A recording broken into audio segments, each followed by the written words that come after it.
The hook I am using is a Firehole Sticks number 609 in size 14, but you can use any straight shank 1 to 2x long nymph hook, like this Daiachi 1560. But whatever hook you're using, place it securely in your vise.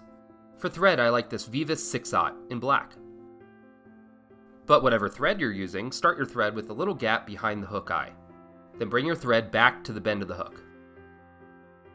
Now we need some peacock swords. Now they're a little bit different than the eyes, or herl, as you can see how much thicker and shinier the tips are than these eyes.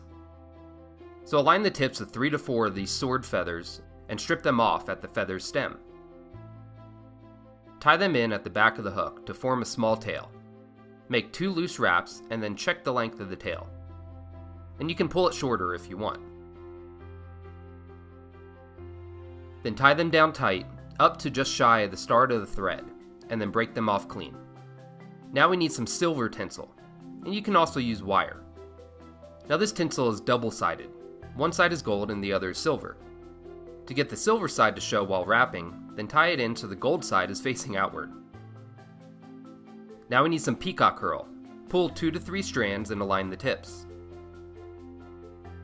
Then clip off some of the fragile tips so it won't break. Now tie the tips in at the base of the tail and advance your thread forward. However, bring your thread back to just in front of the hook point to help with the taper. You'll see what I mean in a minute. Now start making touching wraps up the hook shank with your herl. When you reach the thread, you can see that the thread helps condense the peacock strands and helps form a bushier base. When you reach just shy of the hook eye, then capture the herl and break or snip off the waist. Now make spiral wraps up the abdomen with your tinsel to form a ribbing. Now this is rather thick tinsel, which I use because I want a very pronounced rib, but you could use a finer tinsel or even silver wire.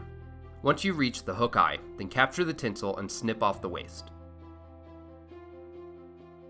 We now need some soft tackle, and I find that small hen capes like this, or even a hen neck, work great.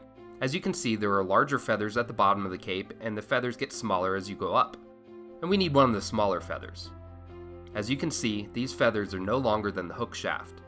To prepare the feather, strip off many of the lower fibers, near the base of the feather on both sides. Then pinch the tip of the feather and stroke the other fibers downward, out of the way. Now clip off the tip to form a small triangle for tie-in. Now tie the feather in right behind the eye of the hook. Once it's attached securely, then grab the bare stem with hackle pliers, and proceed to wrap the hackle around the hook, pulling the fibers rearward as you wrap. Once you wrap all the fibers onto the hook, then capture the bare stem with your thread and clip or break off the stem. If there are any fibers angling forward, then stroke them rearward while wrapping over them a few times until all the fibers are oriented rearward. Now, traditionally I believe they used wood duck feathers for this wing case, but they're expensive, so I use the natural colored mallard flank feathers. Just make sure you're very selective on what feather you use. Some don't have modeling on part of the feather, so I choose one like this that does have it. Also, I like selecting some of the smaller feathers like this, that can't be used for other fly patterns that I need a larger feather for. To prepare the feather, strip off all the webby fibers at the base of the feather. Also, I like to strip off more of the fibers a bit further up the feather as well, to really get into the deeper modeling color. Tie this feather on top of the fly, with the curve angling downward with a few loose wraps. Then you can pull the feather rearward just a bit to straighten out any of the loose fibers. Now make a few tight wraps so the feather won't move, and then snip off the waist close. Make a few wraps to clean up the head of the fly, and then whip finish your fly. Now pull the mallard feather upward and clip it off square to equal about 1/3 the length of the fly. After that, I like to add some head cement, a liberal drop on top of the fly over the wing case, and then on the sides as well. This is going to make the fly much more durable, and it kind of gives it a nice glossy finish. And there we have it, the Zug Bug. To be honest, I don't really think this fly resembles any specific bug, but it does work great, so who knows why the fish eat it, but they do. I want to tell you that I am now selling shirts with my logo on them.